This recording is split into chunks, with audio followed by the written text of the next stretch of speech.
Testing 1, 2, 3. This will be a special call meeting. The Board of Directors, 5th District, Georgia State Nurses Association, with the Directors of Nursing Service. Meeting at St. Joseph's Infirmary, School of Nursing, Classroom 1, 24th of July, 1967.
She's unable to be present and did call.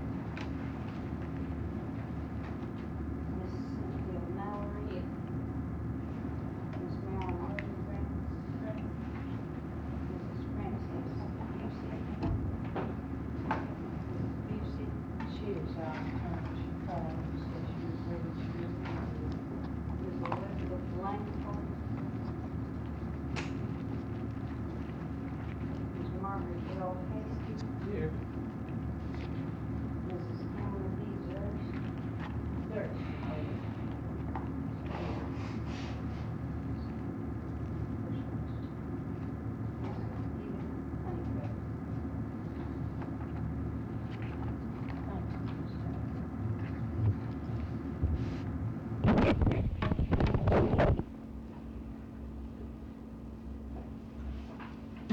To the board members and also to the board directors and nurses who were invited as guests to come and meet with us. This, I believe, is the first time for Miss Sarah Templeman, Mrs. Templeman, to serve officially as secretary. So she's getting to meet some of you, and some of you, I'm sure, are meeting Sarah. We're delighted to have Sarah assume this position with us. We do need to identify the directors who are present, so that everyone will know everyone. Start over on my extreme right. Jean. I'm Jean Copeland, one of the assistant directors. I'm here on behalf of Helen Graves from Emory.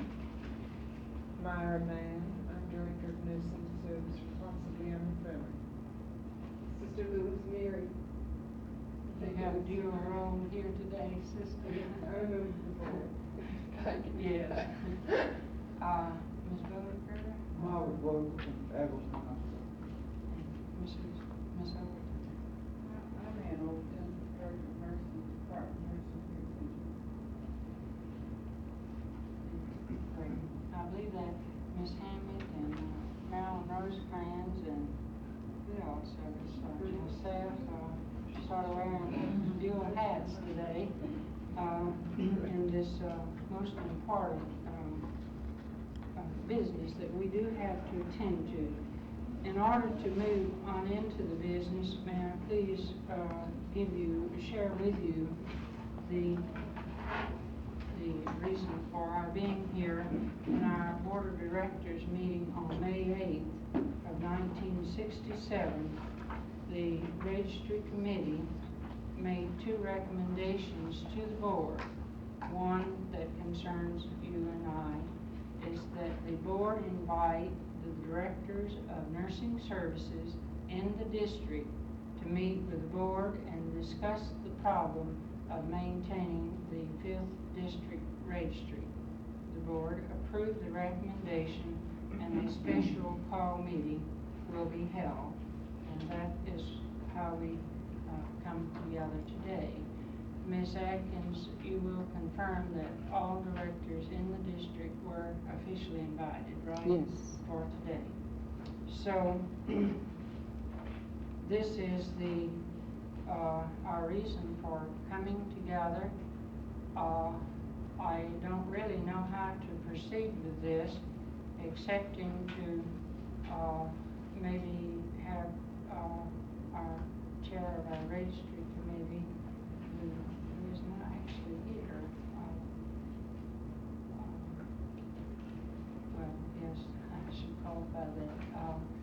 The person who made the motion to bring us here, you brought the recommendation, right? Would you please sort of help us get this on the floor so that we can really get down to the business of our agenda today? I tried to prepare,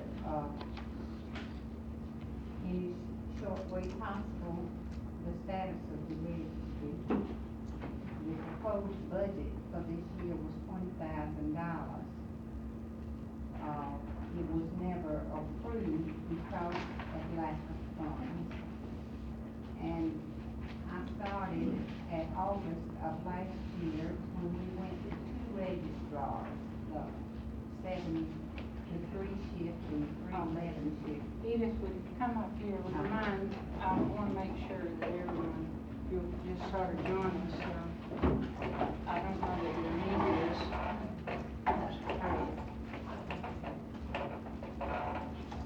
It's not. That's all right. If I can use the space here if she needs it. Sorry. In order to really see where we are and where we're going financially, I thought it better to start where we were working with expenses per month as we are now. So, like you would figure a budget in a home, I took the expenses per month from last August 66 through May of this year, the disbursements, and added them together. They're 10 months, and it came to $15,472.17. Since this represents 10 months disbursements, I divided 10 into it to see what we actually spent as an average per month. And it comes to $1,547.42. Divide that into the balance in the bank as of May. I don't have the June balance, so this would help us anyway. Divide that, and you come out with 6 months plus $37.63, which would take us into November. And this is the same report, just about, that I gave it at our last board meeting, that we had enough funds to carry us through to November. But we would have to have enough funds to carry us through to February until next year's dues are collected in order to stay open. Now, the anticipated membership from the poll that we took, if you remember, we sent out a letter to see how many people would join for this past year. Graduate nurses, the anticipated membership was 184, practicals 92, and undergraduates 10. Had we gotten that number of people multiplied by $50, which is the fee charged, we would have had $14,300, which would still have been short of the $20,000. Then actually of today, this is the number of RNs that we have, 171, and there are several who have tried to join the registry, but they have not cleared their membership with the district, so their dues cannot be accepted. I don't know how many there are of those, because this was locked in a drawer and unavailable. The LPNs of the anticipated 92, we have 64. The undergraduates of the anticipated 10, we have 7, which gives us a total multiplied by $50 of $12,100 income this year.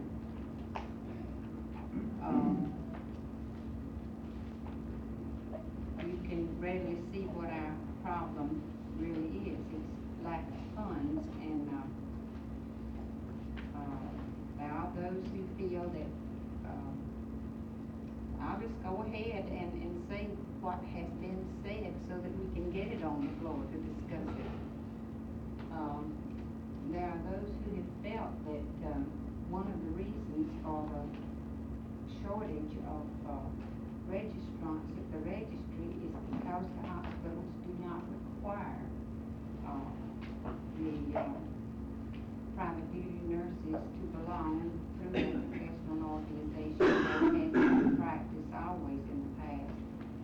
Therefore, those who still feel loyal and who feel that there is a need to belong to the registry to furnish a service for the community have joined, and those who don't feel loyal or maybe for other reasons just haven't joined, and that's the dilemma that we're in. We don't know where we're going. And there's another thing that I think needs to be brought before this body too, and that is that last year we received $8,000 from a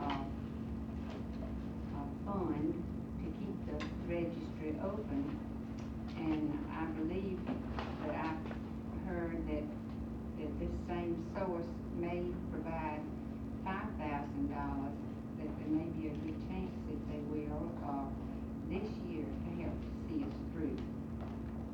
I know personally that there is something that's happened that we may not be able to get this money because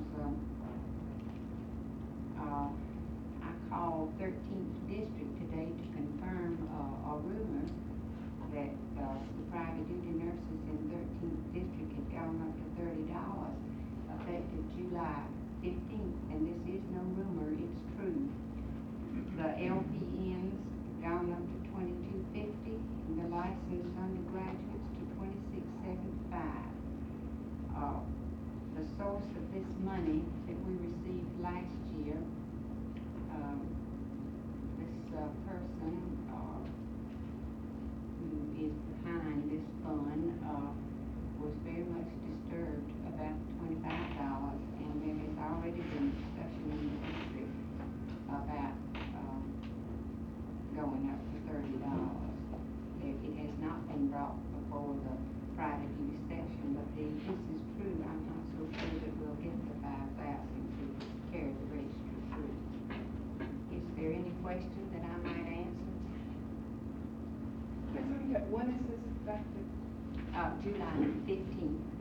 It's already gone into effect, and I asked them if they had had any repercussions about it, and they said no, not at all. That and I asked them if these private duty nurses mostly did intensive nursing, and they said no, that it was just private duty, but some of them were cases that were not particularly. Do you think we should accept a gift from anyone who threatens economic security of an organization? They haven't threatened. Well, I thought you said that she did. I I didn't say anything about a she or he or any. Anonymous, but I mean, do you think we should take money from an anonymous giver who threatens economic They security? haven't threatened anything this year. I was speaking about feelings. Oh, their feelings. But I think, you know, if she gives it, it would definitely be with no strings tied.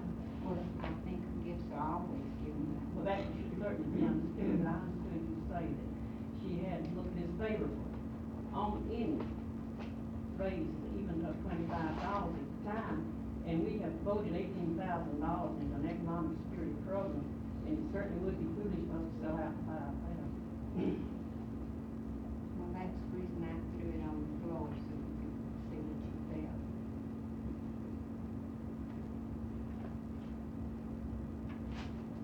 Does anyone have any questions?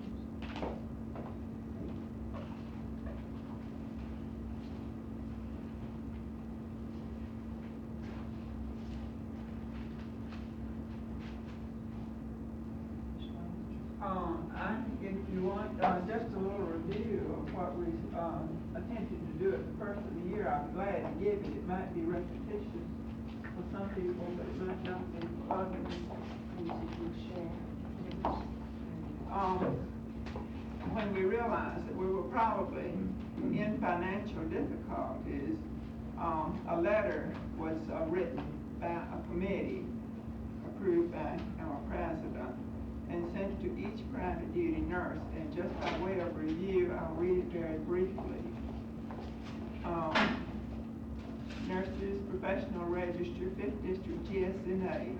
The Nurses Professional Registry lost membership in 1964 to 1966 to an alarming degree, to almost one-half its normal number of registrants for that time span. This affected seriously the income that supported the offices and the services offered. Funds were inadequate to run for the last 4 months of 1966. Through the Community Council, the Executive Board of the 5th District obtained a grant, a gift, to the amount of $8,000, thus enabling the registry to continue operation for the remainder of the year. And for this, we owe a debt of gratitude to the Community Council. As you have noted, the service of the night registrar was eliminated to curtail expenses. As we approach 1967, the question of financing the registry is serious indeed. If the membership stays at the 1966 level, it is possible to keep the registry open for 8 hours a day with an answering service to receive and fill calls from 5 p.m. to 9 a.m. This is based on the present registry dues of $50 per year. Whether or not the registry can continue to operate depends on the number of nurses who wish to avail themselves of the services the registry can offer. If the number of registrants is increased to a sufficient degree, then the second registrar could be continued. Bill heads will be available at an early date. Several hospitals have established their own on-call list of private duty nurses at no charge to the private duty nurse. This responsibility of calling and assigning nurses is the prerogative of the several hospitals and has proved satisfactory and more efficient in some respects. It seems to be the opinion of a number of people, nurses, doctors, and community, that there is still need for a central registry. Small hospitals, nursing homes, and community would benefit. It is a nurse's prerogative to belong to a hospital call list and also to the nurse's professional register, either or both as she chooses. There is no conflict in belonging to both. The Executive Board, 5th District GSNA, voted to give moral support and all assistance possible to continue the operation of the Nurses Professional Registry. This communication is just to give you some of the facts, financial and otherwise, and to ask if you plan to join the registry in 1967 at the current registered rate of $50. Should you have other suggestions for the operation of the registry, please feel free to forward to the district office. Enclosed a card for your reply. And that was by committee of the board. Jacqueline Graves, Edith Honeycutt, Charity Wells, Emily Zerks, chairman, approved by Catherine Cope. And the replies that came back in, I'll just give you very briefly, so you know what the response of the registrants was. By directive of the Board of Directors, 5th District GSNA, on November the 21st, 1966, that information be sent to all private duty nurses belonging to the 5th District regarding the status of the registry and asking for a reply stating whether or not they would support the professional registry financially. Current rates $50 per year. The numbers supporting would influence the possibility of the registry continuing to operate. The results are as follows. Cards sent, 443 active, 3 associates, 3 transferred in, total 449. The ones replies received was yes, 174, no, 46, not sure, 2, retired, 10, or in other fields. Yes, with some special provisions, 3. So there were 235 responses. There were 214 that did not respond. And the provisions gave on some of the cards were as follows. Yes, if no discrimination is practiced. Yes, provided all private duty nurses are required to support it. Yes, provided the dues are $35. One card was duplicated.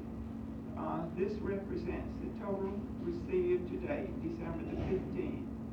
The deadline date was December the 10th. The report was prepared by the 5th District Executive Secretary. The replies that came back in. So that is just sort of what has happened and what the Executive Board has tried to do to establish what the facts are concerning the operation of the registry.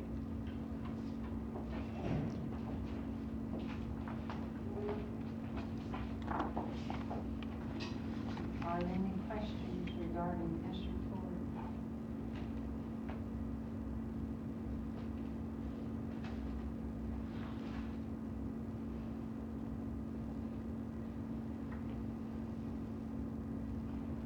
There are only 2 hospitals now, using the registry. No, you still call the registry. DeKalb, Ms. Rutherford, and you. Let's see, Eggleston, Constellium, St. Josie, and DeKalb General.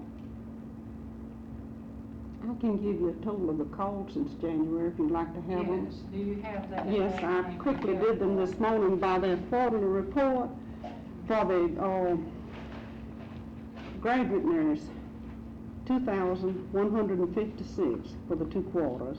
They were able to fill 1,356 of that group. Canceled or unfilled were 800. And then the calls in the homes were 37, wait a minute, that's 1 month, and 101 made a total of 138. They filled 44 and canceled or either unfilled 94. And the hospital calls, we're breaking it down from that total 2018, the calls filled 1,312 and unfilled or canceled for 706 calls. These are the quarterly reports that the registry sends into AMA headquarters. And then, if you want the licensed practical nurses, I did not add those up on here, but I can quickly tell you. From January, the first quarter, they received 310 total, filled 215, and canceled and unfilled were 95. This is for the licensed practical nurse. And then we had, for the homes, there were 98 calls received, 56 filled, 42 canceled or unfilled, and in the hospitals of that total were 212, with 159 filled, 53 were canceled or unfilled. Now let's see what we have up there. We have something up here. Now that's one quarter. Let me give you the next quarter. Out of the other quarter were 346 received, 185 filled, canceled to 181. And of that group, 121 went to the hospital. The calls were received from the hospitals. 49 were filled and 72 were either canceled or unfilled. And in the hospital were 225 calls received, 136 filled, and 89 were either canceled or unfilled.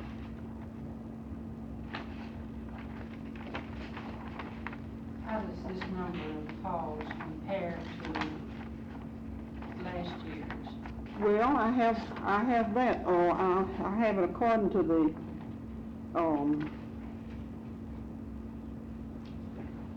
no, this is a yearly total.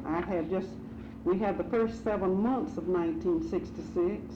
How many calls were there during the first 7 months? First 7 months, Yes. you received 7,122, filled 4,273, canceled 737, and unfilled 2,111. Now those were for the registered professional nurse. And for the licensed practical nurse, the first 7 months were 1,435 received, 1,048 filled, 127 canceled, 260 unfilled.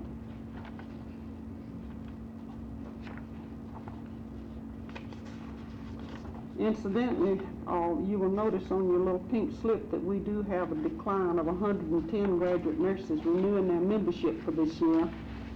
I have to call attention to that since we need 293 to meet our quota.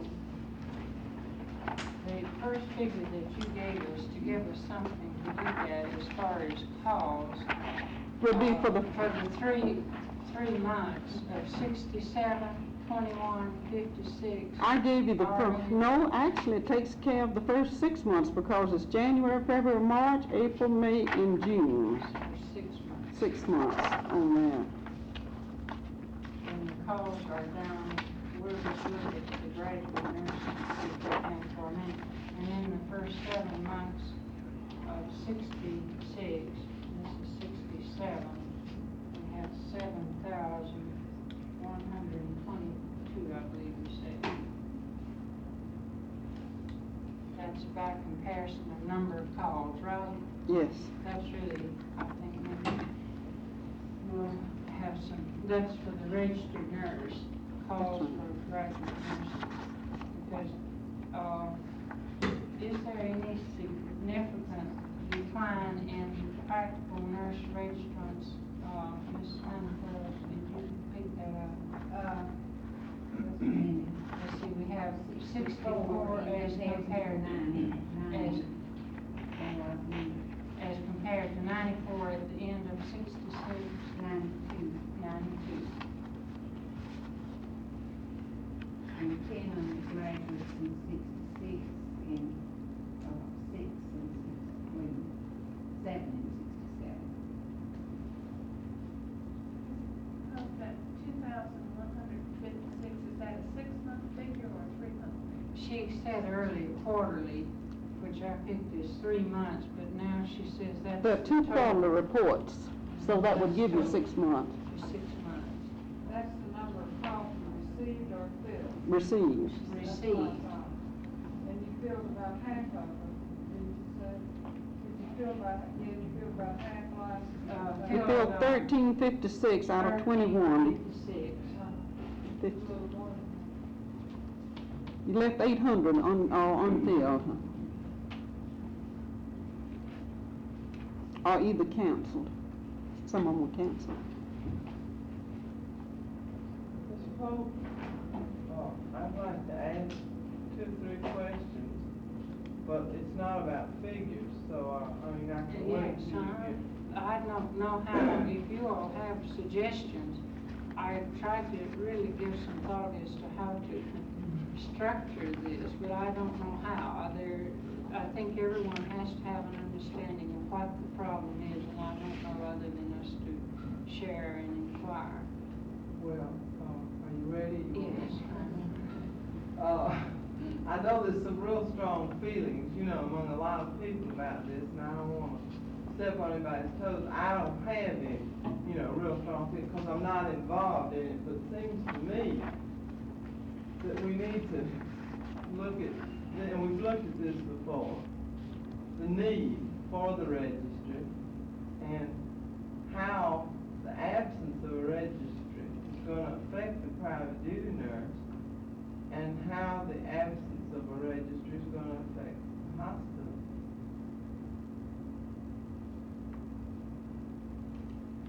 Well, I was told today that some of the nurses who had not registered with the registry are coming back because they're on hospital call list and they're not receiving calls.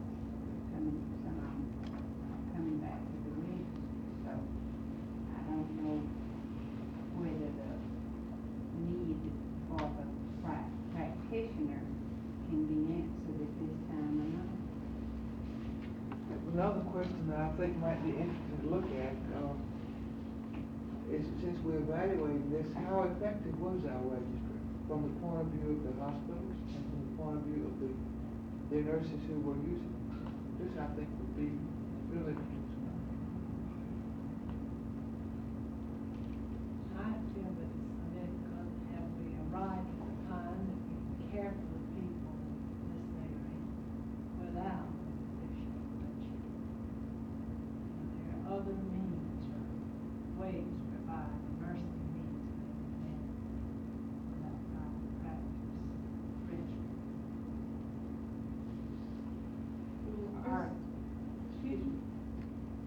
I was just gonna say, if this started in 1966, 7,122 calls, we compare that with the first 6 months of 67, when you only had 2,156 calls for nurses.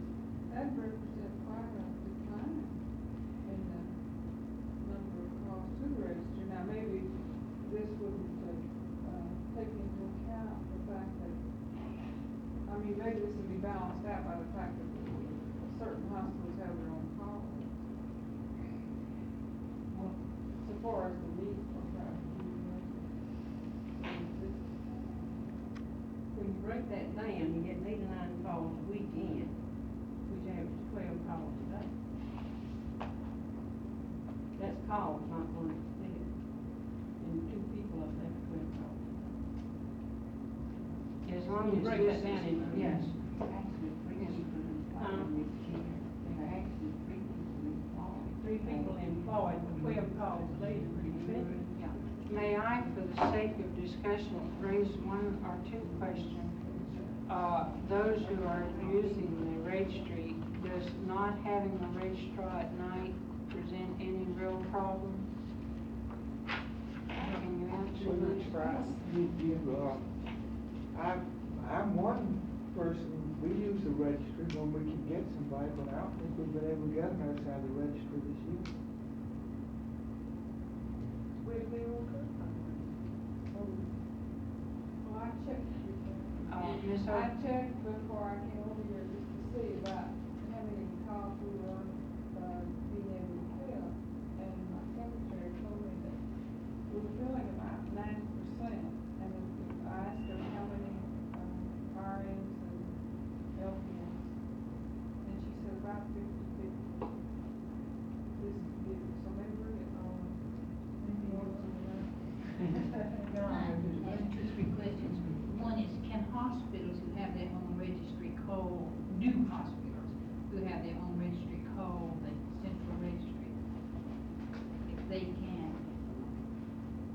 occasionally I think this is the case. And occasionally the registry calls us. And another thing on that, We can a nurse call be the other registered nurse. at two or more, I mean, more than one hospital? Yes, as far as I know, there's no, is this answering you correctly? If I might share with you, I maybe should step down, it's informal, I would share with you the information that I have checked. We still have not really officially had any organized program by any stretch of the imagination. However, our statistics support the first 6 months of '66 when we used the registry. Our statistics supported that we filled 61% of the calls. However, the same period plus 20 extra days this year, from January 1 to June 30th, we have filled 89% of our calls. We have had only the first 6 months of this year, ending June the 30th, we have had only 12 unfilled night calls. Today, before I left the office, I conferenced a practical nurse. I asked her why she had not joined the registry, because she's been doing 2 tours. And this was not in our agreement or in our understanding. And she said she had to do this. I might say that this was the first official complaint, and this was when I was talking with this nurse. And I questioned, was it the 2 tours? And we've had the reversal. We're having to screen down the call list because they're calling us so much. This is where, I think this is fair to say, where we're getting bogged down. And today, I showed this practical nurse at 3 p.m. where I have 6 nurses called us wanting cases today, and I do not have patients for them. Last Thursday, we had 24 new cases, and every one of them was filled. And we just, our statistics, our records are there. I'd be happy to share them with anyone. And my problem, I'm the 2-hat now as director, president of this board.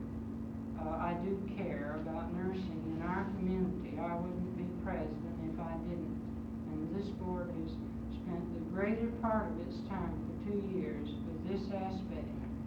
And I am sincerely and conscientiously concerned about what we're going to do with this. But as a director of patient care, then I have to look at the focus first patient. Just like it's not against private practitioners. Just like when my staff and I have a problem, it's not against staff. The focus cannot be taken to me from patient care. So I'm sort of, so I don't know. I feel like I'm coming to say, can't we get together? I think we must. How do we? Do you require your nurses who belong to your, are on your call list to be members of GSNA, or? We do not, we have not required it. We have not officially said you must or you must not. We have encouraged it. I don't require my staff to belong, I encourage it. If you do this, then you should. Well, are we at the point, because I've already talked with our administrator about this, working toward this. Are we at the point where we could, say, make, this a requirement of all nurses who are employed with us? Because if we made this, if we started trying to do anything, registry have to do this in St. Joseph's, but this is what I would want to do. But if I do this, then I certainly won't have the same requirement for my own nurses. really think this is what we should do. I think legally there's some involvements. This came up in the study committee from the council, You mean from community the state? council. Legal as far as the state's concerned? I don't believe an employing agency can require any member to be a member of an organization in order to, a professional organization, in order to be an employee of that institution. See, this Or has to been, work at that Where is the institution. law? Where is the law? Is it the state law that this cannot be? I don't know, there was a hospital administrator there, and they did consult with the legal, authorities. Here are two members that are on the study committee. I can't think what was said exactly. Can you explain about that? Yes, it is. That's what they said about it. Yes, that's Well, we sure did violate it. One hospital I worked in Michigan because we required all nurses to belong. Well, this Where you is live at required. This is a part of our organizational problem here. We have required the nurse on the registry to belong. This is right. And then, I don't We don't know, require it of our. how much influence or say then have they had as to the operational policies? Is this not the consensus of the study committee? Yes, but. That you have a bundlesome, organization. You have members of an organization who by fees support the registry. Financially, they support it. They're the only other members or section that are required. Then the board administers the finances. How much, and I'm not criticizing anybody, how much the membership has other than the election of the board like all others, but it is not you can vote on board members just like the people who are paying fees to run their employment agency, so to speak. And they've had a legitimate concern here. If you look at it this way, there's no question. And the board has been over the barrel with this. I know I've been in it. As to, trying to really get communication and organization up and down the line. Well, let me ask you another question. Don't doctors have to belong to the veterans? May I answer that? In order to be on a staff, hospital staff? Yes, this was brought out, Ms. Overton. You're hitting very good points here. This is controlled by visiting staff privileges. They said it as a qualification. They said that if you're a visiting member of the visiting staff, you're required. This is as a qualification. The doctor does not have to apply to and this is the only leeway, I believe. Now, this may be a point that you're bringing out, that if you have used the registry, that if you come from the registry, or if you use our call system. But we had a hospital representative there, Mr. Sumlin, who was responsible, I believe, to check with the legal authorities, and he adjudged that hospitals could not do this ethically nor legally. It's come out of the Civil Rights Act. I don't know. Of course, he had his personal, even before he checked with the legal authorities, he asked if this was not a problem of nursing. If you recall in our community council meeting, that nurses should want to belong to their professional organization. Ms. Copeland, I have several questions, but right now, what screening process do you use for the nurses on your department? To this point, other than the people who we have known from the registry, there's a nurse applicant in my office as I was leaving, which a supervisor will interview. She made You do formal this? application, she will interview her, and we will check references, and she will be notified whether or not she's accepted. May I clarify one thing? Madam Chairman, when I was on the National Membership Committee, having served 4 terms, it came up 4 years ago, there were 4 letters from different states, Oregon, Washington, and other states, in which they were asking that when the renewal of your state registration, that it should not be made mandatory, that you also renew your membership in the American Nurses Association. And it was brought out at that time that there's only one profession that it is legally so, and that is the law profession itself. They have to belong. You cannot make it mandatory in anything else.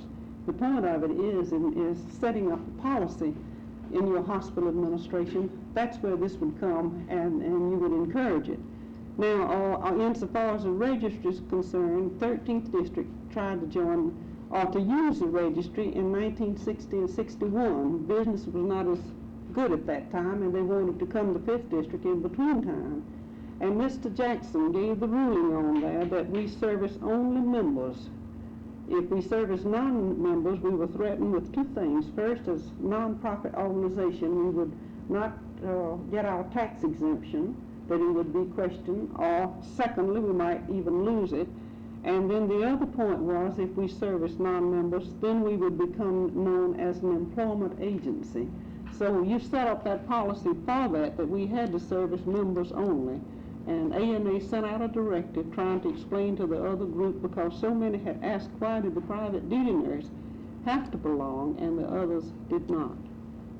I think all of them should encourage it and right as a part of their policy there. Now, we have had only 4 private duty nurses to come in as far as our increase in membership during the past year. From other states or other places are being transferred here. Evidently they've inquired about the registry. We have had no increase in that line. And that's all I have to say. Has the intensive care unit, this is another point, have these in part? Now, our statistics would not support, we had equally as many, of course we had an intensive care from the fall of 65, but we had a few more calls, about 40 more calls the first 6 months of this year than the first 6 months of 1966. Actual patient requests for private practice nurses. Has anyone here had any experience that have initiated an intensive care unit with any change in needs? Yes, we have, taking care of The intensive care other unit than isolation. other than isolation. We can take care of burns, our 6-day budget. Can- Almost 10. You all have opened a coronary. You don't know whether it's made any, There are many times when the doctor will say this patient may be discharged from the ICU if we can get nurses around the clock, you know. So, I think the needs probably are about the same. And then there are many patients who want private duty nurses, whether they need them or not.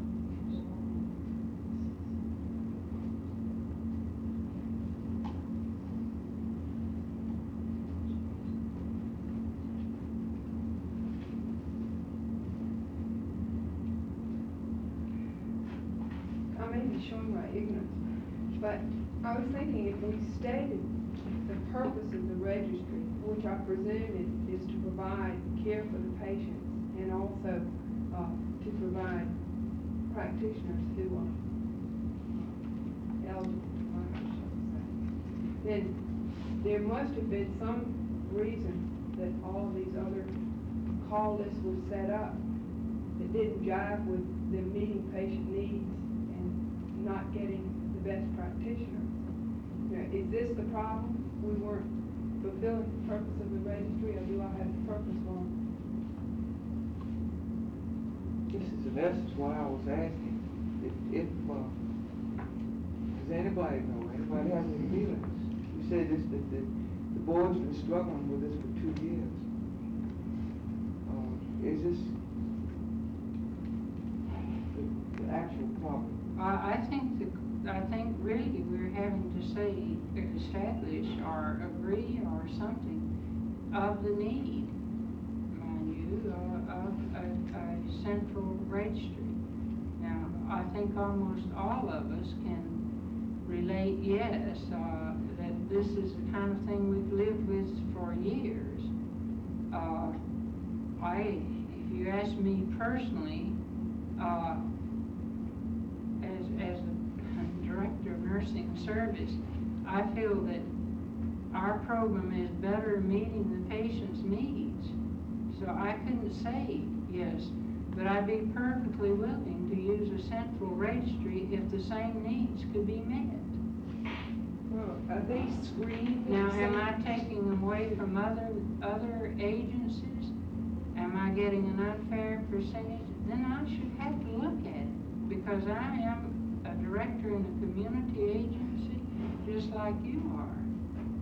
And I should not be doing this.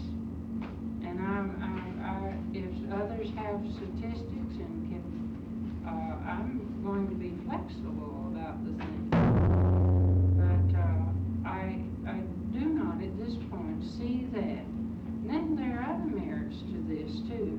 For the first time since I've been a director of nursing service, 9 years, I have not seen a nurse, private practice nurse, in our in-service meetings.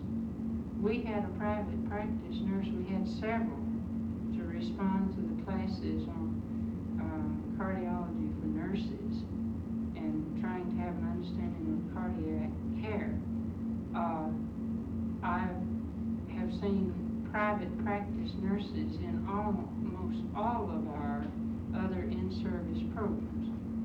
You seem to be able, there's another side, you seem to be able to get to the nurse. In the past, and this is not criticism of the registry, maybe I should have changed it, but if you had a problem, you took it to the registrant, boy, you lived with it the rest of the day. I had a problem with a practical nurse. The report came this morning at 2:30, I saw her. I don't think it's over. I don't think there's any more of an issue. And this, goodness, I feel like I don't have any private practice problems now as compared to last year. Just what everybody else is. Well, now, how are they screened in the registry?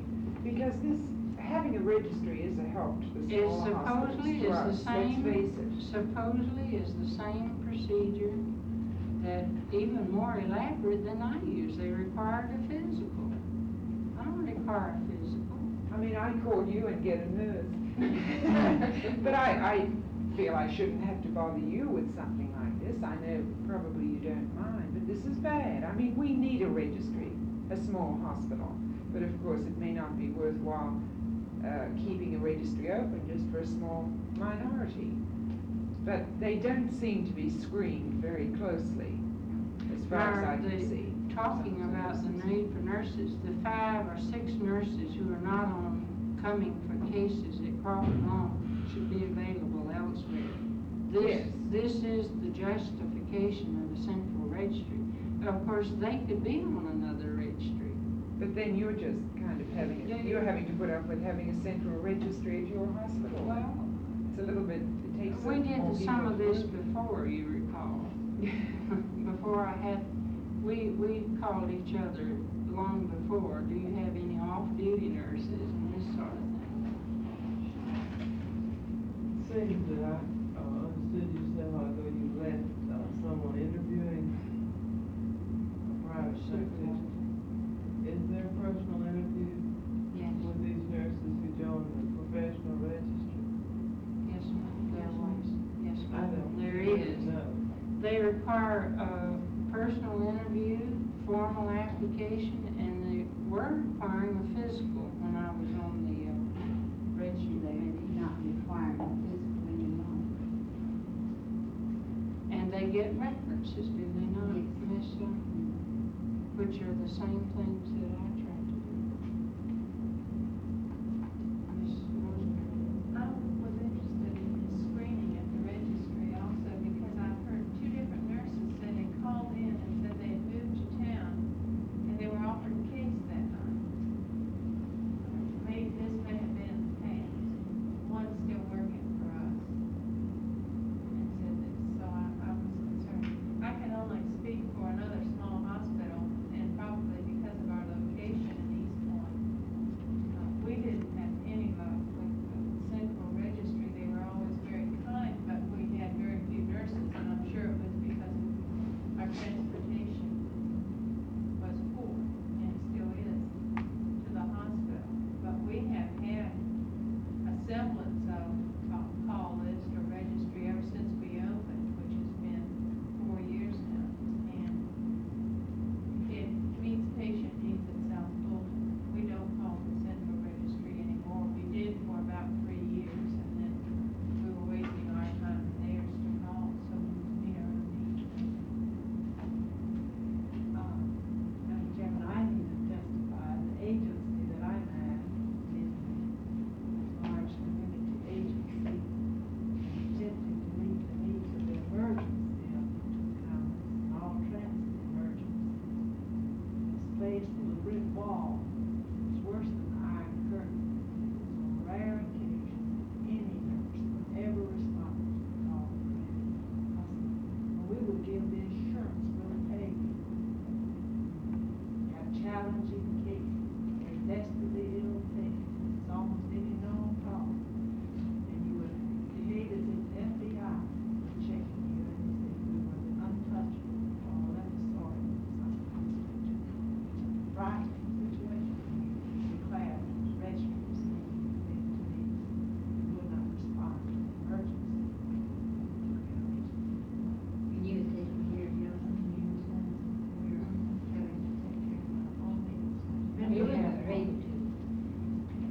So we had to stick ways, and it was, I'm sure, timely, of course, too, but there are some cases now, on occasions we need.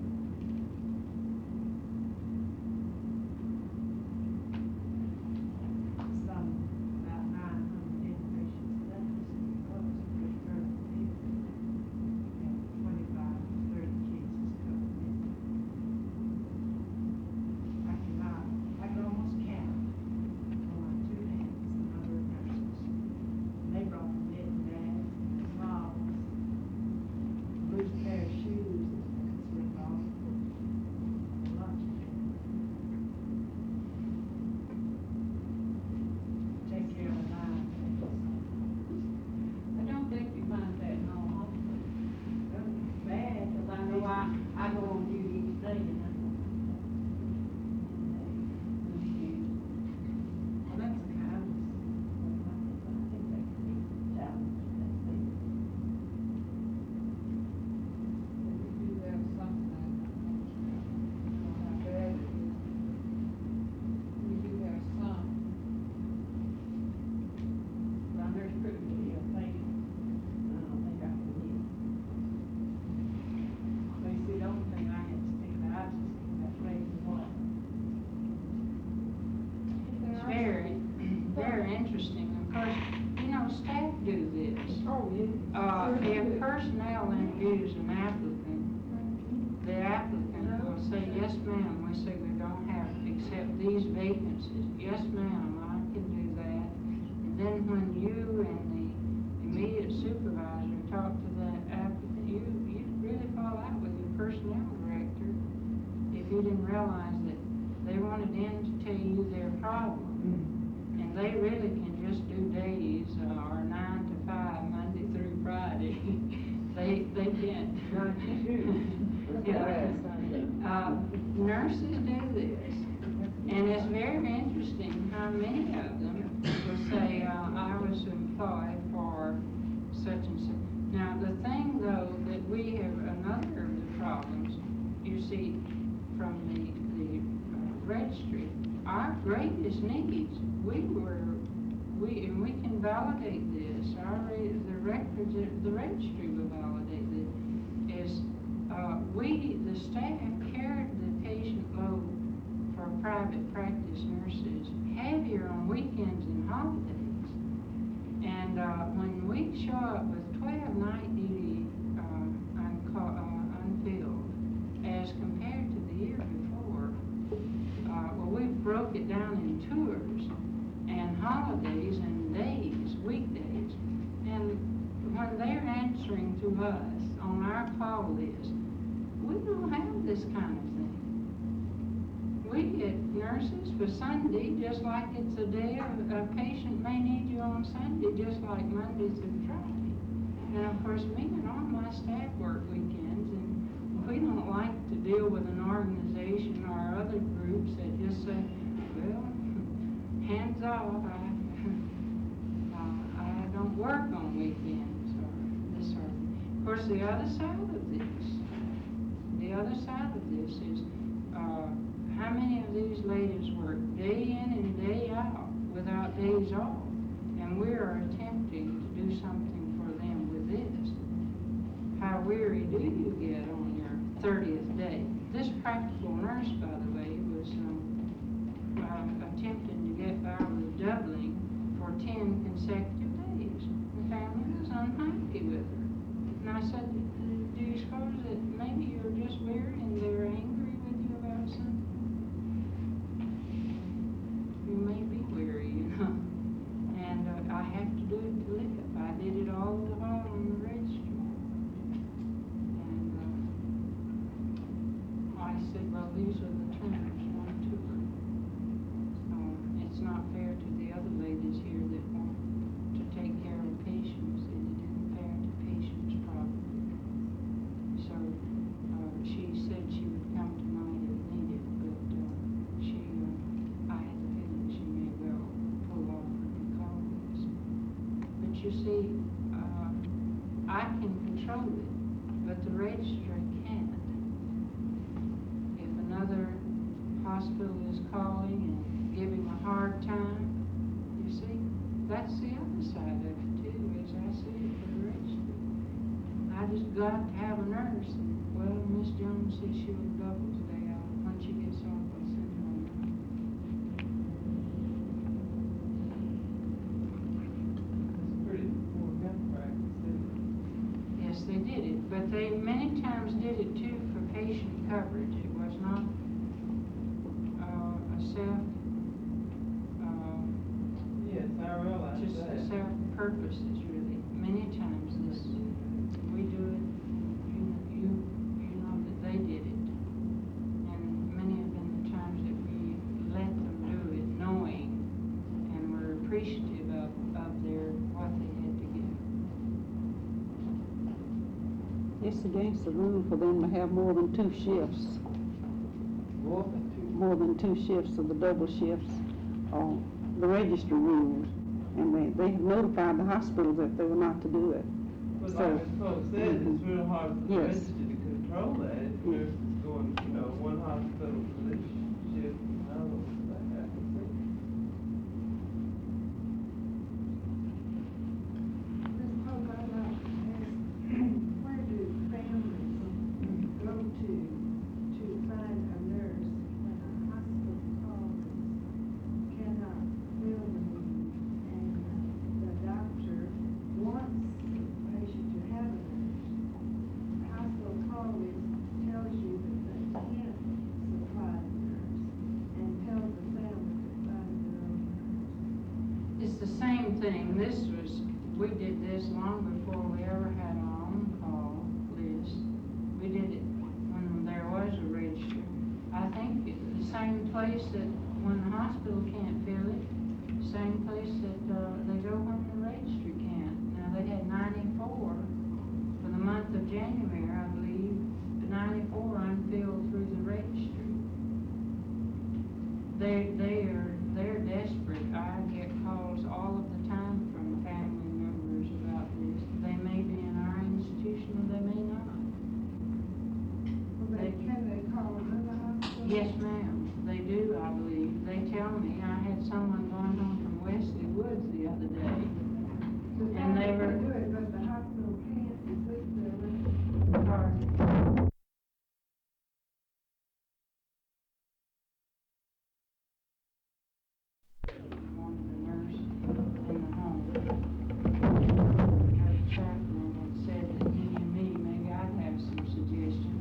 think this is general, consensus that anyone that they would call a hospital, we could have them call another. Well, Ms. Pope, suppose, you have a patient, you couldn't cover the patient with the nurse and the family got, a nurse from somewhere else, and suppose she was somebody that, the hospital did not look on with favor, because maybe she, for some reason, didn't come up to the qualifications. What would happen then if the family wanted the nurse, but the hospital didn't want to take the responsibility of her working in the hospital? This happens, and all of us know, not just in families wanting private practice nurses, but patients wanting their nurse friends. We handle it in the same way. That we don't know them and don't have clear credentials, we say you may stay with them. We'll be delighted to have the nurse to stay. The nursing staff will assume the responsibility. Responsibility of the patient's care. Yes, that's correct.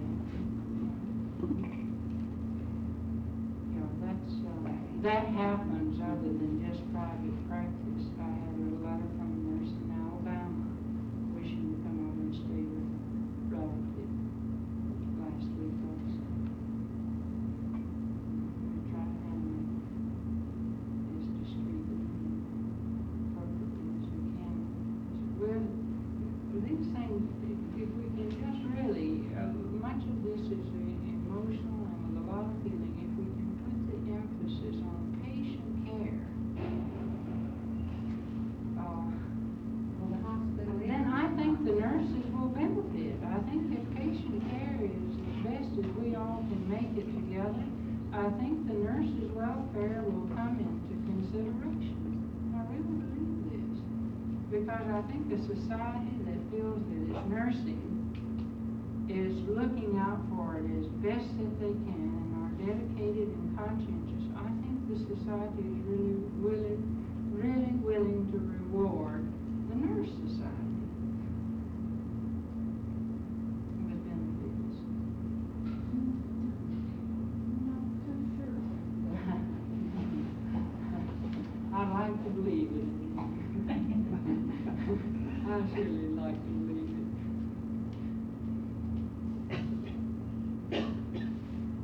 Well, it looks like, Ms. Pope, that, the facts are facts, and you don't have enough money to continue beyond a certain time, according to what you say. Unless you get some money. unless we can do something to encourage the nurses and to support it. As I said, is this, or unless we ourselves can come up with some money.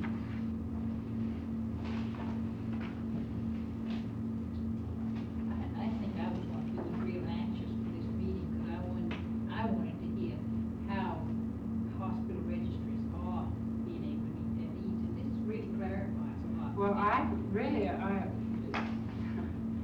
Jean is here, I don't know, I gave you the valid statistics for our own And I think this is the thing we needed, because if y'all weren't able to do it, and the registry not able to do it, seemed like we had to make some sort of real plan. But if a hospital registry is able to do it, it puts a whole new slant on it. And it's real nice if you have a hospital registry. You know, this is another problem. And the smaller hospitals that don't have a registry, don't have a school of nursing, that don't have these resources, this is the real problem. It is it's our problem. Because my staff was working and I called the registry the other night with a 2.5-year-old baby with over 80% learning. And I couldn't get anything, and we stayed on duty to take care. We do this, we have to. You see, this is my point. I may have had a nurse that had called that day wanting a case. This is the wrong aspect of it. It seems that if we don't have a central registry, we simply must find a way to mutually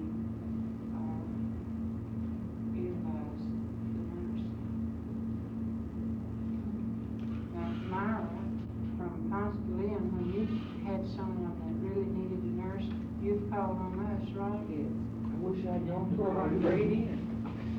We've tried, and we've done this a bit with Georgia Baptist.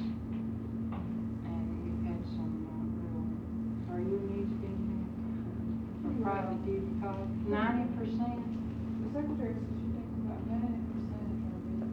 Now, that's like, Oh, you have them. but now her needs are being met at $7 a call. When you do your thing. How about you?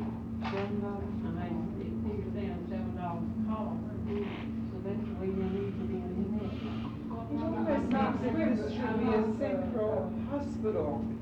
Couldn't somebody be done like this through the hospitals? One hospital. It's not just one. Well, there's several, it's still organized. You are placing calls to the registry but get few, and you are placing calls. Usually we have to call either another hospital or girls we know that will come in and do it. So then, really, most of these calls are coming from homes. There are a number of home calls, Bill, nursing homes. And, well, these are nursing home figures rather than homes. No, they're both. Of course, our location is good for transportation. And I noticed that a number of the nurses who work here seem to be a little bit more than 50 years old. And I would think that this, the transportation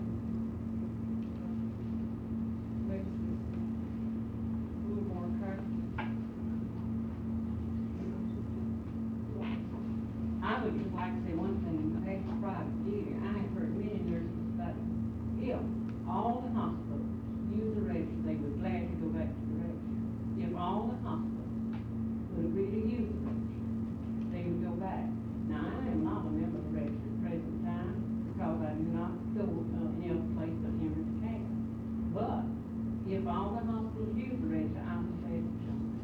But I don't see any point in me joining the register when I'm not using it. Catherine, we are probably one of the last hospitals in the city that established our own on-call list, which we did back in January. We've done some statistical studies. I think by and large, we would have to say that we've noticed no difference in our coverage of our cases. We still have some of the same problems we had before. And I think some of these have been expressed this afternoon by some of you. We continue to have patients who are quite ill and need private duty nurses and not able to get nurses for them. We have a larger number of nurses on call 7 to 3, and as I go 3 to 11 and 11 to 7, the number diminishes, and our greatest calls will increase 3 to 11 and 11 to 7. I had 2 patients today who desperately needed nurses, and of the nurses that were available, they took the patients who could have been cared very well by practical nurses. This continues to be a concern of ours, and we are happy to work in any way we can to help private duty nurses who feel that some of the cases are a little foreign to them, and they feel a little hesitant to accept them. We would be happy to work with them if this is the problem, but it doesn't seem to be. I think by and large our feeling at Emory is that we would like to see a community agency established to meet the needs of patients, not only in our hospital but throughout the city. We were one of the last ones, I think, that moved into this because we believed it so strongly, but felt that we needed to move ahead and establish something in our own hospital to meet our needs.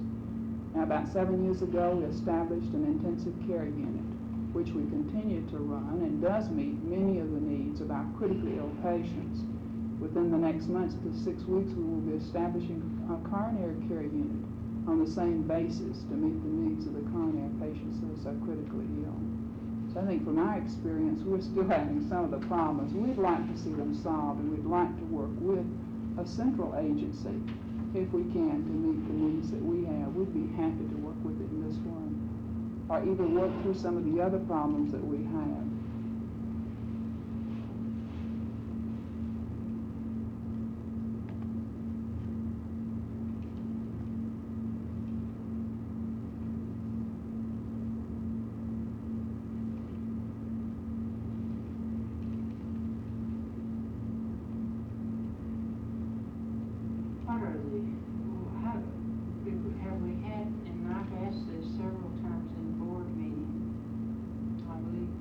what do the private duty nurses feel? Is this your thinking that if all of the hospitals will use the registry? They would all go back to it, I'm sure. Of course, I don't know, there hasn't been a vote on it, but the girls that I have heard talk, if the hospitals all would use the registry, they would go back, because that's the only place they have to get work from when they have the registry. They would have to go back. If all the hospitals owned the registry, and we wouldn't have any problem. Fine. Does this mean they're not happy with what they're doing now? You said you were in the care. No, I didn't say they wasn't happy with what they were doing now. Well, do you think they'd really go back? If all the hospitals would You use the can get registry. work any other way. They would have to, if all the hospitals. But if you can work in a hospital that in member registry, that's the only hospital you go to. I don't see where you're obligated to give $50 any more than, somebody in educational work or some other work that isn't using the registry. Why should the private do it? Financial registry is used. And you don't have to pay dues to the association either. Right, you have to say district dues, don't you, like, nurses that are really They don't nurses. really have it. 110 didn't this year, out last year's But group. I said the majority of them, I picked nurses that I know. Out of 424, 110 did. I promised myself I wouldn't say one word today except when I was called upon for facts. But I've been sitting here listening, and there are two things that have been brought out to me. First thing, that we've had a registry for 50 years. We're developing into a medical center. For us to completely stop our registry and have no means of taking care of placement, safe nursing care, I think we'd be going backward. But the two things that you brought out here, first of them, that should be done in the hospital rather than in the registry. And one of them is that priority for your sick is called. The hospital should know the patients that need them first and place those first, not depend on the register to let people pick and choose or to take a guess. And secondly, you talk about them coming untidy and bringing their knitting and so forth. I consider that hospital personnel, that they set up policies for the nurses who come in there, whether on staff, private duty or elsewhere. I've seen them come in with the road hose and smoking on the streetcars and talking about their patients from all the way from town out to Emory. And I've been by the office. I feel like some of these things that the registry is being criticized about are the things that could be handled if you want to counsel that person in there's no reason why as director that you shouldn't counsel her if she's nursing in your hospital. And I think a great many of the problems there, if they were taken care of there and pool our resources, and let's all get together here and bring in other people. Our membership is only 16 more than you had when I went in office in 1960. But we're growing by leaps and bounds, and we're not encouraging other nurses to come here to do private practice. They're bypassing. You have no registry, so their own hospital will take care of their graduates. And I feel that there's a very definite need here for us to get together. You can't say that you wouldn't have a criteria. You can't say you wouldn't have refresher courses or to have someone as educational supervisor. Oh, well, anyhow, those are some things we've been thinking about. Of great concern. Ms. Atkins, certainly was not my intention to make any criticism. Oh, no. But I just said. You've been wonderful. Listen, I'm not citing anyone. Now, I see somebody No. that carries a bag, but Mhm. I also see faculty members Yes, that were having yes. meetings with bags. No, I have. And I told my nursing service people they couldn't do this, so Well, that kind of stopped the faculty. Miss So that was Overton, no criticism, and I certainly wouldn't expect the rest. this isn't your criticism. This happened before you ever came here. That was part of the things that happened when they were talking about discontinuing the use of the registry. Was part of the criticism came that they sent out people who were not even properly attired, who wore sweaters, or who were not professional. What have you And told them after this? yes, well, all this happened before you came. You've been wonderful. There's no criticism to anyone or any person, except the fact that remains to me is that you can do your counseling and do your screening, and when they do not measure up, then send a letter to the registry and she doesn't come to your hospital anymore. But by pooling them, We've had a few instances when expiries came up, and we were able to resolve them with the nurse. When we got Yes. to the cooperation of the nurse, there was no particular need to involve the registry. We took care of it on Yes. the situation. well, part of the criticism before you came was that the nurses being sent out did not measure up, that they did not qualify, either in knowledge or in their professional attitude. And a great deal of that resolves itself back to the hospital rather than the registry itself, because only through the directors of nursing service are they able to know what type of services are they carrying on if we have no complaints about them. And many of them have been reticent, in sending them directly, but you had a registry committee who was supposed to, if a person did receive a complaint, she was given the privilege of appearing there and defending herself, or to be given counsel.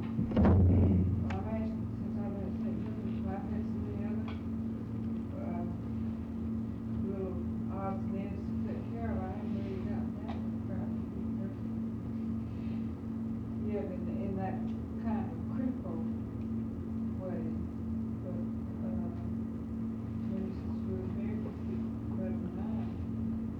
I haven't had coming to me an awful lot of unfavorable comments. Mrs. Rosemary may not bring it all the time.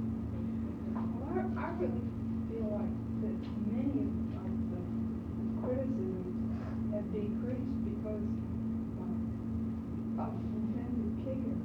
Because the patients that really needed real nursing care are up there, and the patients that needed center are coming out. They're not too hard to please at Church's Place. We have Well, most cases are trying to get a call on with now are critical cases, and you can't hardly get what it is in. Or I couldn't, I was thinking. I understand. That's the only person I ever got a great call. That's the only kind of private duty that you have counted. When you have that private duty, We are. It seems, as I understand you, again, this is what I hear now, the knitting and all that, I think we can forget. It seems like it's a problem of getting nurses now for critical cases and for all the time, weekends, days, nights, everything. How could that be controlled? I don't know, but could it be controlled? Along with controlling the type of nurse that you get, which is already controlled. We need to assess our needs, and then we need to determine what level of workers we need. Then we always This was where we were 2, 4, and again 2 years ago. We needed to assess our needs and establish levels. And I don't know, it seems to me that private duty has to answer this. A nursing director to ever put them in another section of nurses' private practice and a level of worker, you certainly can do it with your aides and your staff nurses. The director of nurses can decide at what level her staff nurse, her registered nurse is going to fit in. Staff nurse, a senior staff nurse, or head nurse, or a supervisor, or an assistant. But the nursing director is not in a position to decide which of the nurses are going to take which level of need as far as the patient is concerned. This was what we were trying to get at 2 years ago this past month, 2 years ago in May, I guess it was. But isn't this the thing that the nursing director, the director of nursing service is primarily responsible for?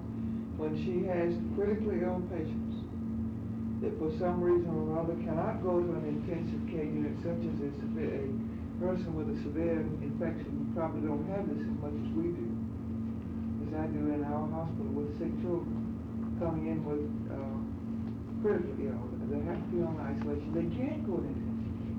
You've got to have some nurses to take care of them.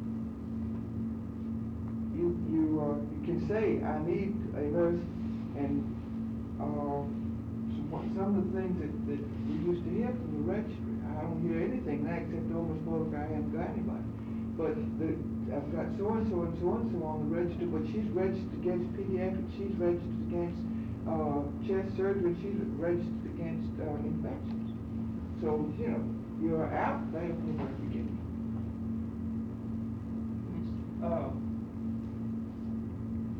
Is there some difference in the pay scale in a hospital for nurses who work nights and weekends? Is there some difference in the pay scale for those who work intensive care, units of critically ill patients? Not any difference in It's pay in for the a level, person? it's what assignment the worker, the nurse It accepts looks like the this is what's gonna have to responsibility. come to be sure and have the nurses who will take these particular assignments. In one hospital I worked in, we had a $65 differential and it didn't phase anybody. You mean for isolation? No, for night. And I think it proved to Bethany that the pay scale was not what made the difference.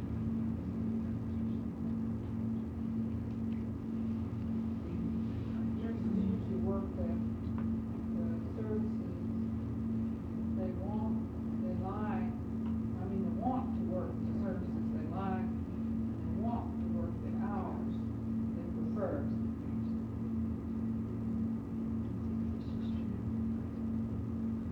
Madam Chairman, I'm sure everybody, realizes that, all needs are not being met. And the point is, could we do it better than we are doing, and which is the best program? It was just real interesting to me, but Ms. Hammond said that she could just almost never get a nurse on the, registry. That particular, kind of case, and, I'm sure that there are many hospitals, small places and nursing homes that still cannot, meet all their needs. And, on the study committee, staff thought, we need to increase our quality and our skills of nursing. And,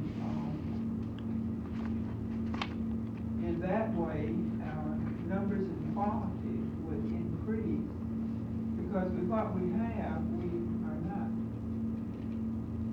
meeting patient needs. But that isn't answering what we came down here to talk about. But I mean, that, it's just real significant comments that come out of centers. The Georgia Baptist, Piedmont have their own registry. Have had some, one has in here, Georgia Baptist, first one, wow. I do not know about their.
away from central register?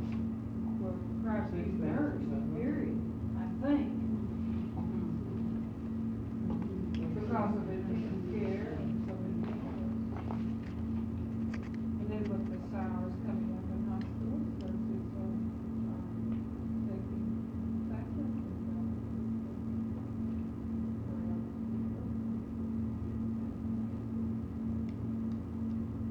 Maybe Ms. Mace would like to give us the Finances Committee's recommendation there. They were asked to meet before. That's one of the reasons this meeting was delayed until after the Finance Committee could meet. And Is this directed to the whole group as far as the directors?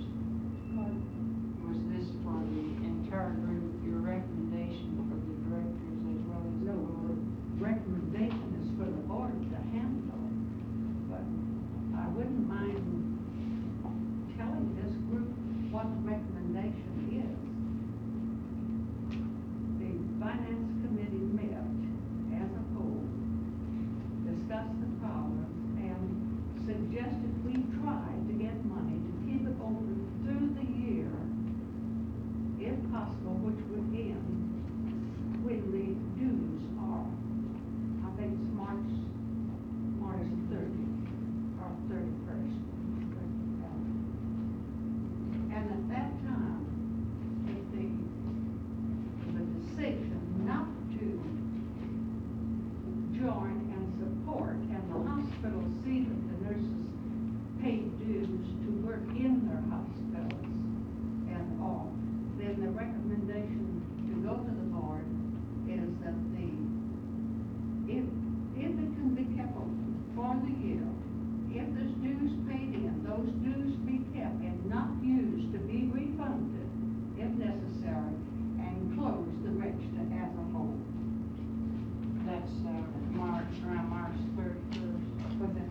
That's March 31st. That's what the committee wanted to do, was to finance through that period. And then, in giving that much time, and then if the decision is made that they don't want it, then the dues that's been paid in will be in a lump sum to be returned to the people. But and close it. Because there's many nurses that are on the official register now will not join again if it goes into just one little bracket of 8 hours. They have repeatedly said that, and have called me and said that they feel that they would not get the service that they were paying for under those conditions, and they're not willing to work under those conditions.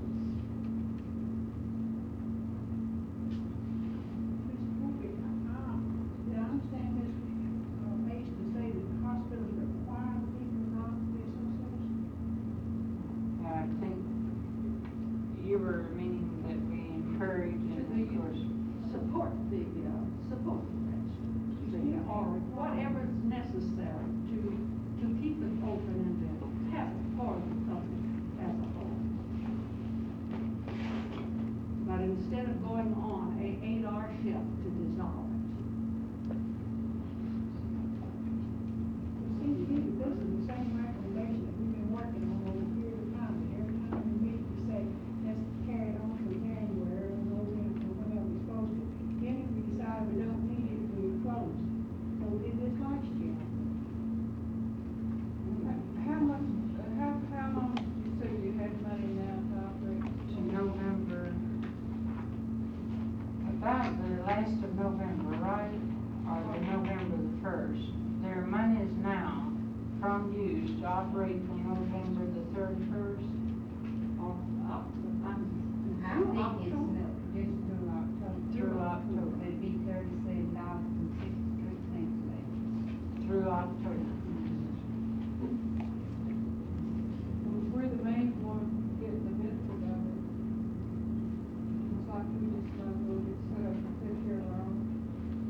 Well, what are you gonna do with those, nurses that you've obligated yourself or use service to if you close it on October 31st and leave them 2 months without service, and you just. They were notified. That's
minutes, we don't have all of those here, I don't believe, but I think the minutes will support that something was done to protect the nurse as well as to meet the board's obligations. That the funds would be prorated. It went into that little notice that it went as far and as broad as the services would permit. Did the board members get a copy of that notice? Yes, and they got I them. didn't get a copy. There was a card that sent out, each right to their lane Yes. proration and good. They were in the minutes. I have the minutes if anybody wants them. October the 31st, there will be nothing left for and whether that notice would imply that if the funds did not last for the full 12 months, then it would go as far as it went and end at that time. Yeah, he did say that. He's wrong. This, of course, the board will have to deal with at the next meeting. Well, I think the board members should have had a copy of that notice since we are responsible for the operation of the registry. Well, I don't remember the details, I think this was shared in the meeting. And, I don't know whether the minutes carry this or not, but we can, I'll have them seconds check that that's been tried. I'll send on in the interim between now and our next board meeting.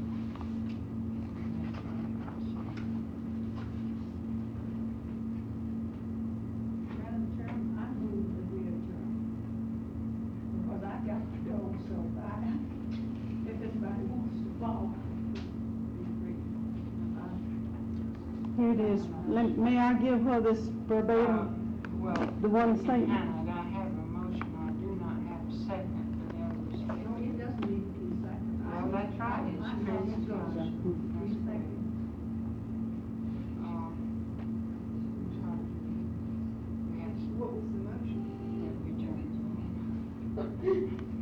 It's just too long, to the group. All in favor of the motion to adjourn, please indicate by saying aye. Opposed, no. We need a show of hands. All in favor, would you please raise your hand? All in favor?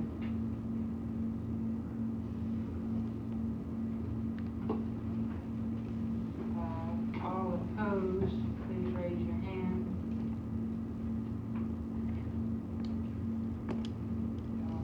Motion Would you like me to read this one I statement? didn't realize the directors were supposed to vote. Yes, I think this was a call meeting of directors, and yes, I think certainly agree that this would be in order. I'll stay if you want to stay, I'll go if you want to go. I do understand, Ms. Mason. Madam Chairman, let Ms. Atkins give whatever. It's just one sentence. to them. Miss Hudson wanted to know why they were not notified on the board, and in the January 1967 Board of Directors meeting, I won't read you the beginning of it, in discussion of the registry, and it decided a card with the following information should be sent to private duty nurses. The Board of Directors of 5th District GSNA is making every effort to maintain the registry for those hours that the budget will permit. In the event the registry cannot financially continue operation, the balance of the funds will be prorated and returned to members of the registry. So that everyone, all the members of the board, did have the minutes with that information. $56 will be prorated. 37. That's an interesting observation.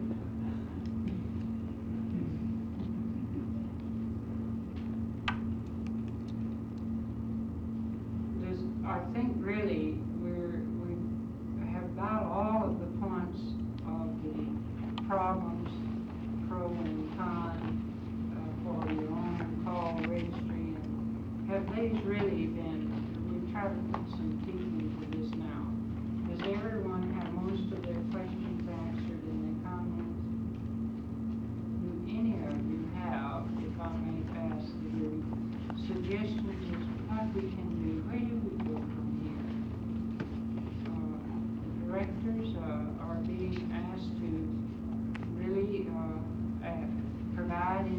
suggestions?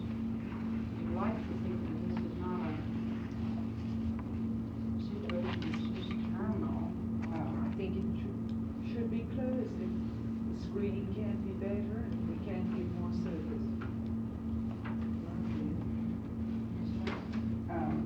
Madam President, I feel that, I believe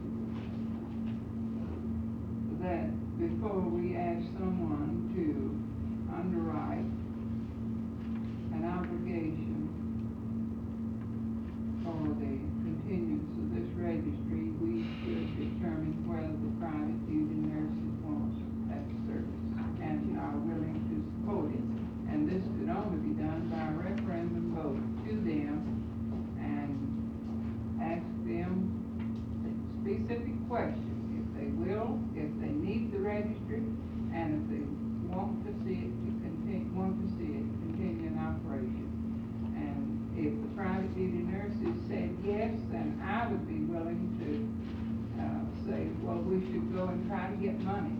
But if they do not need it and we come up, there's no point in prolonging the agony.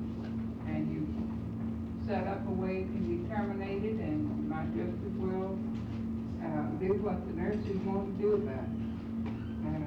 I would like to make a motion, if a motion is in order, that a referendum be made of the private duty nurses who are members of this organization, asking if they feel that the registry, that we need to continue to operate the registry, and if they will support it. If it is, We've already done it, we haven't got the money. I'll second that, so it's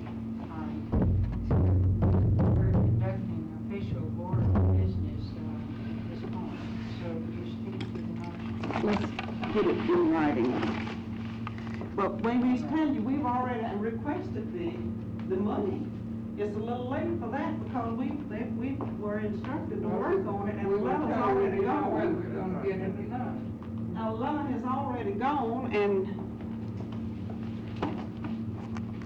One thing, we don't have any money or any stamps in the district. I'd like to just tell you, I don't have a single envelope. I'm still waiting on something to come. I withdraw my motion, Madam Chairman. Well, I need to follow this through, for this reason,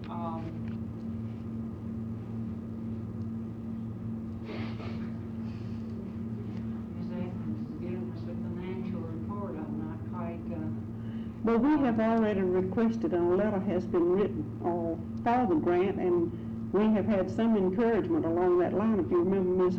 Honeycutt mentioned earlier, we have no assurance. Well, we've already requested the money. would not the benefactor, however, if there's not the indication that this is going to do anything more than, and I'm trying to clarify for the sake of the motion that I really do have a second on.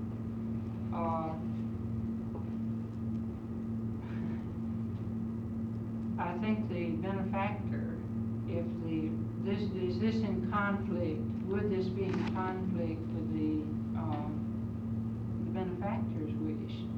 There's private duty, if the referendum is collected of the private duty with their intent or interest, is there any conflict? Well, hasn't the referendum already been done? Is this January last year? Yes. January of last year. Oh, last year. Yes. Nice. It actually was in December. There's been no referendum as to the continuation of the registry indefinitely. Yes, that's, That was the reason I stated at the beginning of the meeting that has been rumors and strings tied to this with the private duty nurses before I came here today. And that's the reason when Ms. Honeycutt made her statement that she would not look for favor, which the girls may not even be anticipating a raise. But any time that you put your economic security in jeopardy for a gift, you're treading on three dangerous ground. Well, I've withdrawn. I do not care to make that motion now. If somebody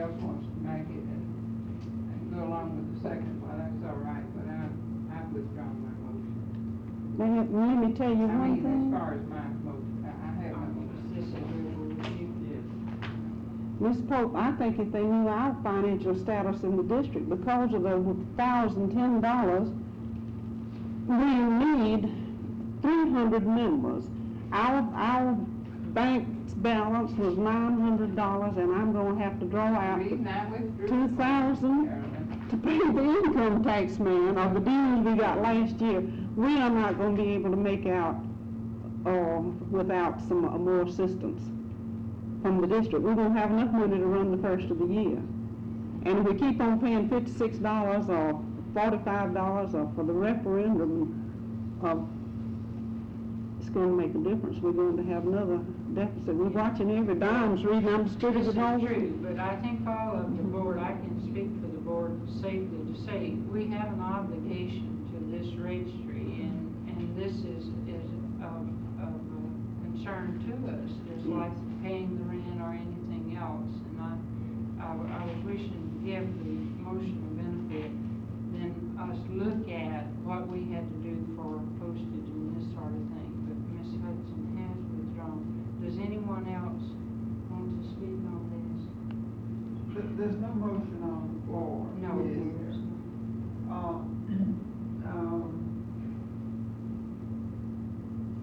I would, think that maybe this reply to the letters that went out 1st of January was a low indication of how people felt. There were 449 letters that went out. There were 214 replies that came back. During a 6-month period, some people might feel more like speaking their piece than they did at that particular time. I don't know. And I will not make a motion now because maybe it should come to the board. I have heard and I have listened to the private duty nurses do not want to register, the ones that belong to the registry, unless it can run more than 8 hours a day. But to tide over until another year, if we have to, I wonder if the expense could be cut down and then give them a chance to, again, make a decision. There are many things involved in completely closing something down.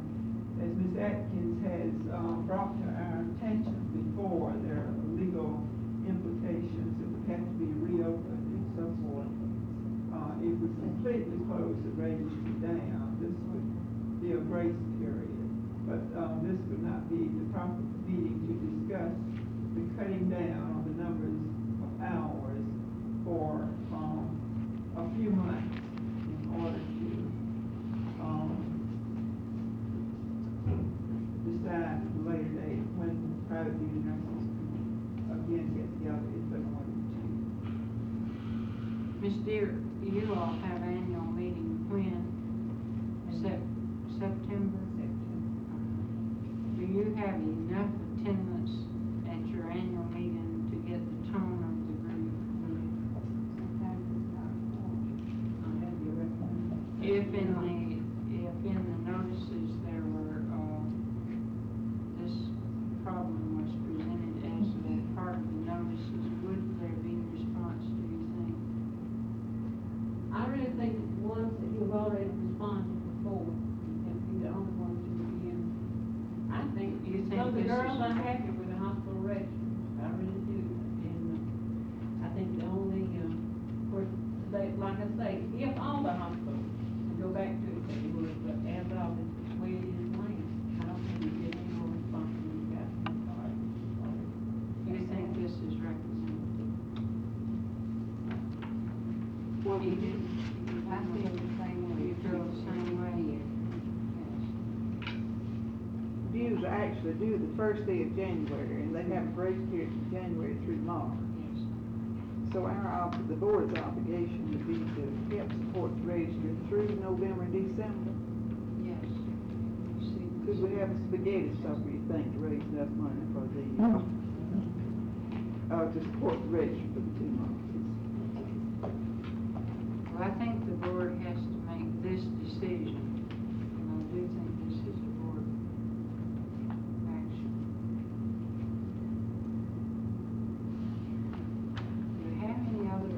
suggestions, while we have the directors, with us, that we can take to the board. Do we not have a moral obligation to say, we're gonna phase out this, let it be known to all persons concerned? I believe we moral, probably legal.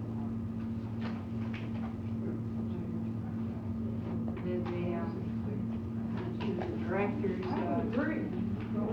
Madam President, nothing can be done at this meeting other than discussions. Now, even Ms. Hudson's recommendation should go direct to the official board to be handled. And it's a good recommendation, and I do feel the private duty nurses are the one that should have the opportunity as a group to have it discussed and let them make up their minds. And I don't think the board should make any action, but I think they meet before the board meets. And it could be taken and something brought back. Reserves could be notified. And I want to explain to the people the reason why I said adjourn. I must leave. I never leave meetings until the meetings are over with. But I'm being forced to sell my home, so I have an appointment at 7, and I got 10 miles of traffic to battle through to get there. So that is the reason why I never leave. I think all of you know that. I never leave until meetings are over, so I'm going to have to bow out. Ms. Beard, did you have your hand up for Ms. Knapp? Well, I forgot what I'm fixing to leave. What I was trying to say, I think we have a sacred charge with this, and when we leave this session today, none of us really are in any position to say anything other than we've had a conversation. Because the institution that has been operating for 50 years is a pretty important institution, and there are going to be many people on all sides, what John says, to establish some such voice for us. It's our obligation as the district. That reminds me of what I did. The bylaws, a new nurse coming into the line. The bylaws, you handle the bylaws in the district card, do read that the 5th district maintains our nurses register. So according to your bylaws, they would have to change. It'll have to be done in January, or needs to be done. I was trying to tell them. And we just settled it. Can be done at. We have a moral obligation. We need the services for our patients. What I'm trying to say. Even though your hospital doesn't benefit too much. I wish that we could. I mean, you forgive me if I said anything amiss. I think if your hospital, community hospital, I was just trying to speak as a citizen, I just sort of said the wrong thing. You know, you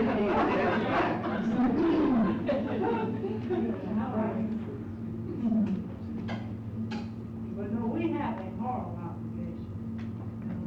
What you're saying, is if this is done, then we should, We got to tell everybody, we're to say it, not anyone else get out and say it. We should say it. Private practice has served its day, stayed its day. I don't think we should say it that way. I know we need to say something.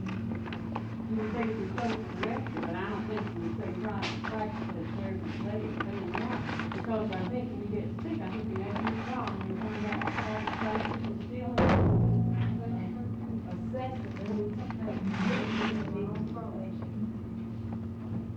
we need something, but all I said, That's the wrong statement I'm making.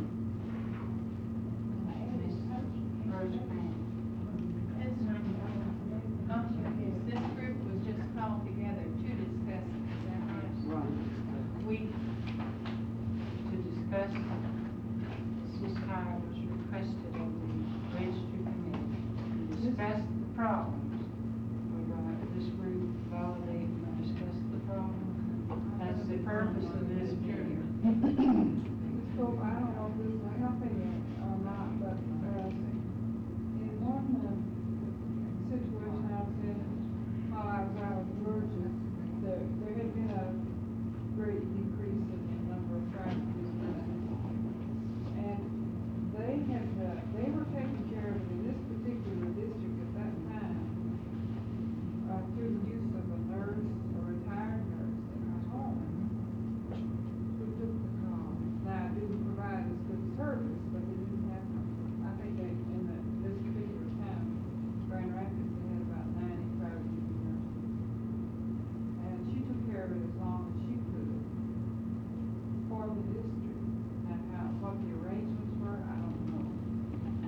But this was one way it was done, and it was gradually, being phased out, but they're doing it on a gradual basis.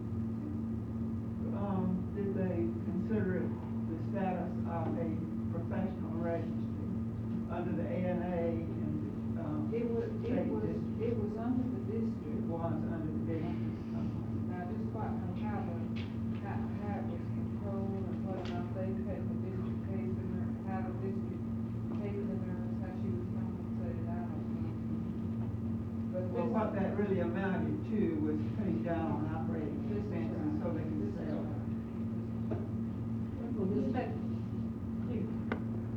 The status of professional register requires that you have one graduate nurse on the register, at the register. So if you have one, it she should was be a in the retired nurse. This question of the, bylaws, that's something that's gonna have to be dealt with. And, I feel we obligated to these people, I don't like, we may have advised them that, but $50 they thought they were gonna get a year's service. Of course, we told them that the balance would be prorated, but when they find out it's $37, it's gonna be prorated between 176 and the other 200, 300 people, then it won't amount to too much money. And, that gives me some concern. Ms. Polk, evidently in the beginning, when the hospitals pulled out of the register, set it on the register, must have been some reason that registered nurses had been doing this. I don't know what they were. But I do feel like now that if we are going to have a register, then the needs of those directors should be satisfied.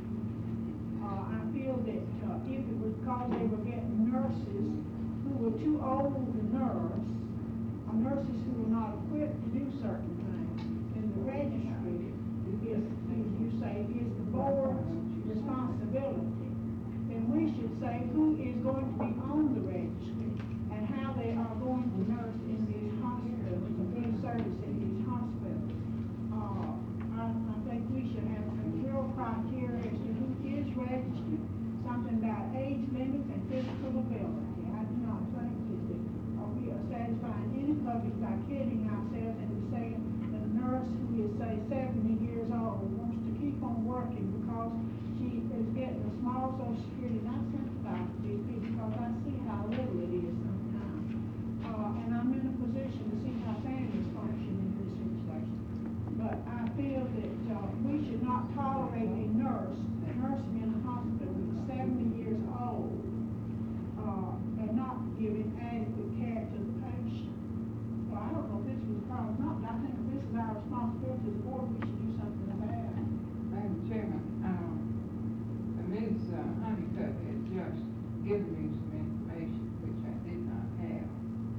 And that is that there be funds to continue operation to the end of December and discharge our obligation to the private duty nurse for a year's service if we went to an 8-hour service. That's what Ms. Wells was talking about. Well, now, if I would say that the nurses would certainly feel more kindly towards this board.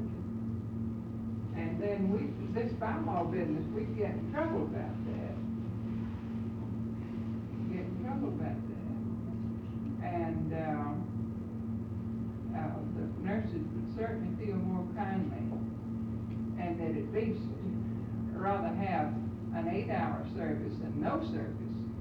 And if we could go now to an 8-hour service and solve our financial problem to the end of December 31st, I would certainly be in favor of that.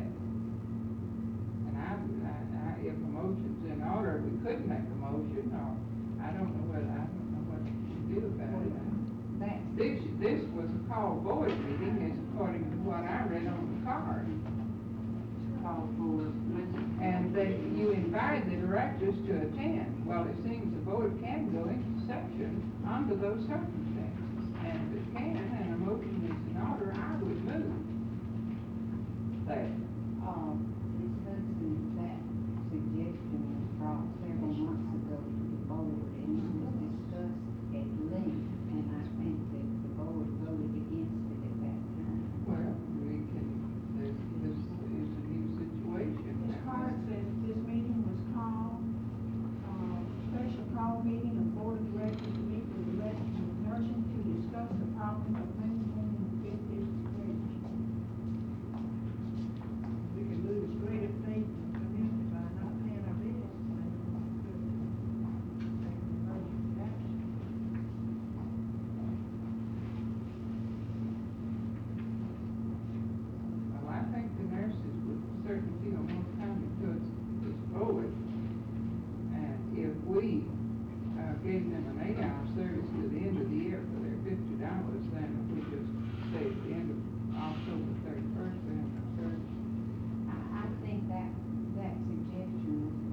point, I think it's fair to rule that the board was of the impression that they were operating on the fact that we would continue the services as long as we could. Now, I certainly could entertain, as president of the board, that we may have an alternative proposal here, but I do think that we probably should have a call board meeting specifically for that, because this is a different direction, so to speak, that would be, we've discussed this both ways, and I think in view of the fact that we have discussed the problem of maintenance, the board itself for so many months, that the board should independently meet and rule on this. I think the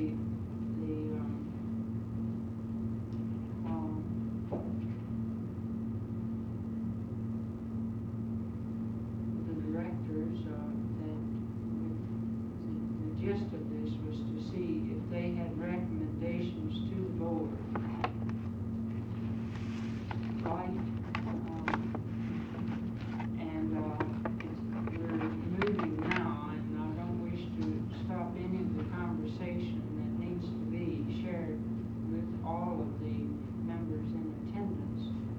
But if the directors do not have recommendations to the boards or further inquiries and understanding that would make suggestions and help us in our role and responsibilities here, then I think that there's not too much more that this group can do unless the rule would be out of order. Ms. Pope, has there been at any time recently a survey made by private duty nurses to really the need for their service in the community and some discussion in how they can go about best meeting this need, done either as an individual group or jointly with any of those in the community who might be of assistance in this area? Not to my knowledge, Ms. Deere or something. I can interpret. Has there been any meeting of, say, the private duty nurses as a group to make a survey of the needs for their services in the community and how they can go about meeting them? Because I think this is what we've talked about today. There is a need for it, and there does need to be some means whereby this can be met. Now, has the private duty nurses as a group surveyed to see? This might be. I would be interested to know how the private duty nurses might see their role and how they feel they can meet some of the needs in the community, which would include hospital agencies, nursing homes. We get calls for private duty nurses in private homes. And I think this is something that needs to be viewed too. And I think would also include I think the other thing that came across my mind is some professional nurses are on with cases that have been long-term, that at this point the patient may very well, their needs may very well be met by someone who is less prepared professionally. But they have gotten themselves either personally or professionally so involved they find it very hard to tell the family that you no longer need my services. And yet this is really where if the private duty nurse looks at the service she has to offer to the community, she can offer her services to someone who needs